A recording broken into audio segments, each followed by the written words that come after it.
All right, so going to be doing some Patreon requests today, and starting off, we're going to start with Lamonta Benson, who asked me to talk about 10 forgotten Superman villains. So yeah, Superman has a lot of villains. I think a lot, like we all know the big ones, like Lex, Zod, Bizarro, Doomsday, Darkseid, all of them. But here's the thing: there are way more other villains that people forget. But before, and I'm going to talk about, I'm going to give you some context as to which ones. But before we do, as always, if you guys would like to have a Patreon request done, just hit the link in the description box below, head on over to my Patreon, hit the second tier, the second tier. That'll allow you access to do so, as well as check out all the Patreon exclusive videos, and also the stuff on the first tier too, which is like movie reviews, episode reviews, things like that. Anyway, so let's get started with the video. So our first villain is Terraman. Terraman, man, he showed up in an era of the 90s, 2000s where they didn't really know what to do with Superman. Terraman is basically military Poison Ivy. That's all he really is just military force Poison Ivy, and that's all. He was basically a guy, he's an eco-terrorist, and he uses guns and has military equipment and fights with plants. He really has it out for Steel, too. So he really has it out for John Henry Irons, because he's like, technology is evil, nature is our only way. You can see why, like, he just has, like, he's Temu Poison Ivy, just without the sexiness. So, as you can imagine, you don't see a lot of him. So yeah, I thought it'd be remiss to not talk about Terraman. Anyway. Next up is a villain I actually really like. I actually really like this villain, and that is the Master Jailer.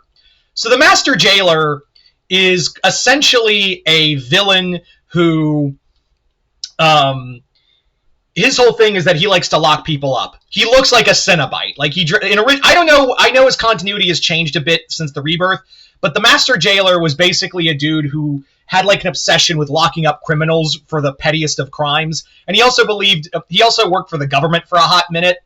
And essentially what the Master Jailer did, was like he could control metal like whips and whatnot, and he even turned all of Metropolis into a prison city where he was locking people up in really offensive ways, let's just say. The Master Jailer made his appearance in one of my favorite Superman stories, Ending Battles. He's powerful. I also like it when villains can like do a thing where they can like create something and like not be able to, you can't touch them without hitting like a barrier or something. Kind of like, he's a lot like how he uses his powers is kind of like the nanites from the villain from Big Hero 6. That's the best way to really describe the Master Jailer's powers. Again, he looks like a Cenobite, and how he sets things up is also very Cenobite-ish in its own right. So yeah. The Master Jailer is a villain I really enjoy. Like, whenever it's rare when he shows up, but when the Master Jailer shows up, I'm always like, yee. Anyway, next up, and yes, I do have the list right here, because these are villains that are so low, like, they are so low on the list, I would literally forget. I had to look some of these up, because even as much as I am a Superman fan, there are, Superman has a lot of forgotten villains. Like, he does have that problem. He doesn't have that problem much with Wonder Woman, where he has a slightly bigger rogues gallery where you can point and go, oh yeah, I know that villain, or I know that villainess. The problem is that Superman has so many that are thrown to the wayside more often than not. It's not like with Wonder Woman where she really only has a handful of villains but there are others out there. And no, I do not want to do a Forgotten Villains of Wonder Woman, because, yeah, there's a reason why that list is so small. She deals with them.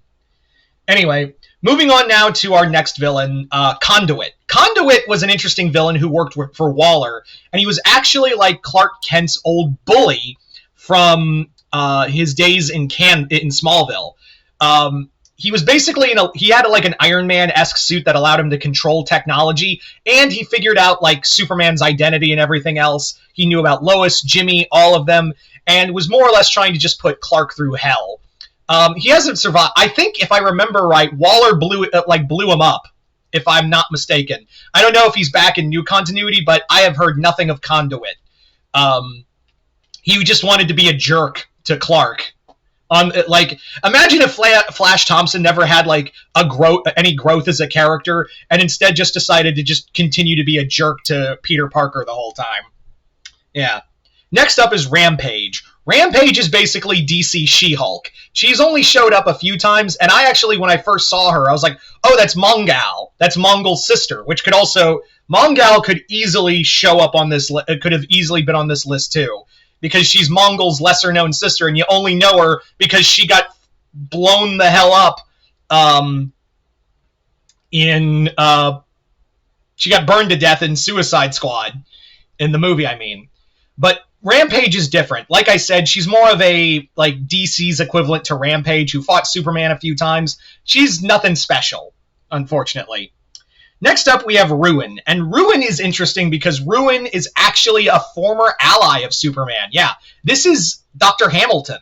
If you guys remember, you probably know Dr. Hamilton the best from the DC animated Superman cartoon.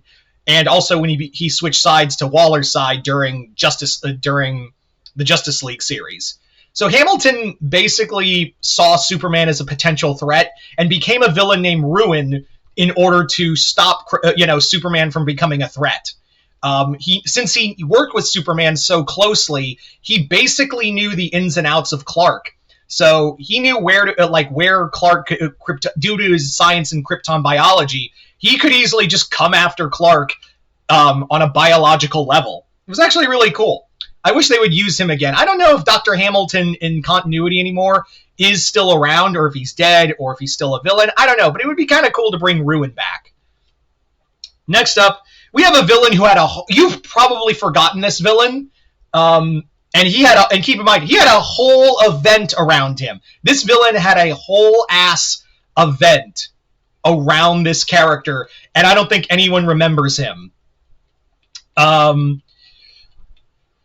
Yeah, and that is Imperiex. Imperiex was part of the Imperiex War. He was the whole thing. He was basically like a guy who consumed matter, and he was so powerful it took like Earth and Apocalypse. Yeah, Superman and Darkseid had to team up. It was literally a bigger Jaws situation. What I mean by that is, I take that joke from Family Guy, where they did a cutaway joke called Bigger Jaws, where it would be a scene where the humans from Hooper and all them are trying to fight the shark, and he's like, I'm gonna eat your boat, and then I'm gonna eat you. The shark's like, I'm gonna eat you, I'm gonna eat your boat. No, we'll stop you. And then a giant shark comes out like, Rawr!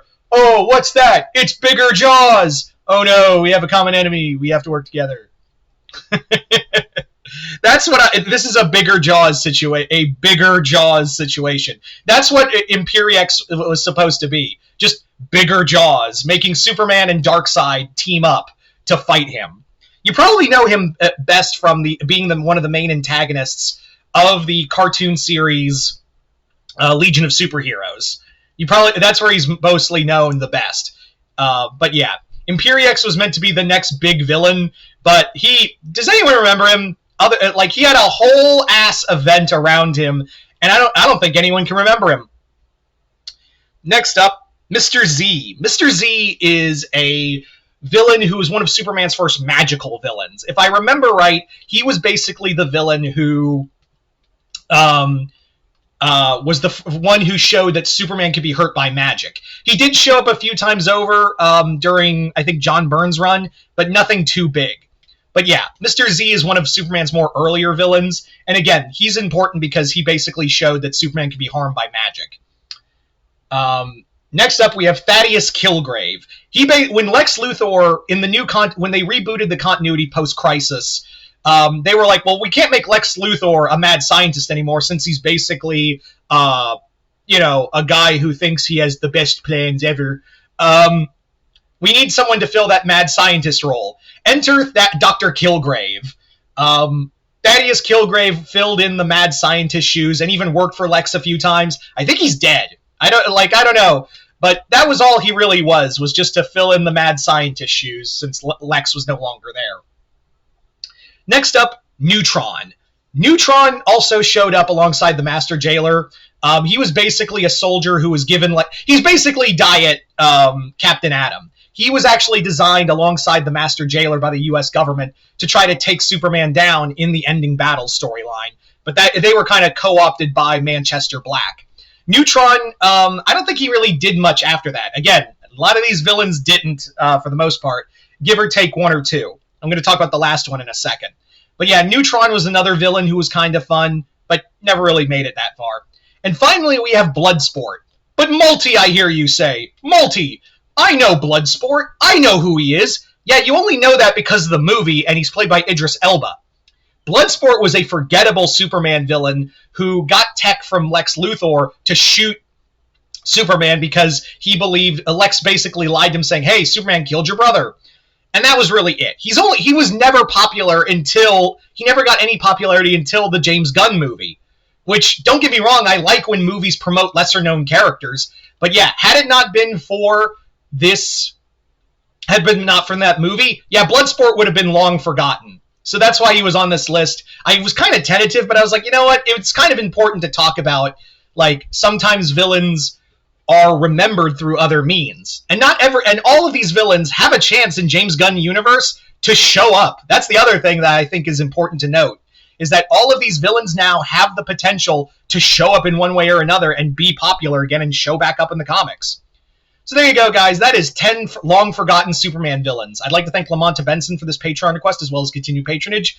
Other than that, like I said, if you'd like to have a Patreon request done, just hit the link in the description box below. Head on over to my Patreon and hit the second tier. Other than that, I'm Mr. Multiverse. I'll see you next time in Multiverse.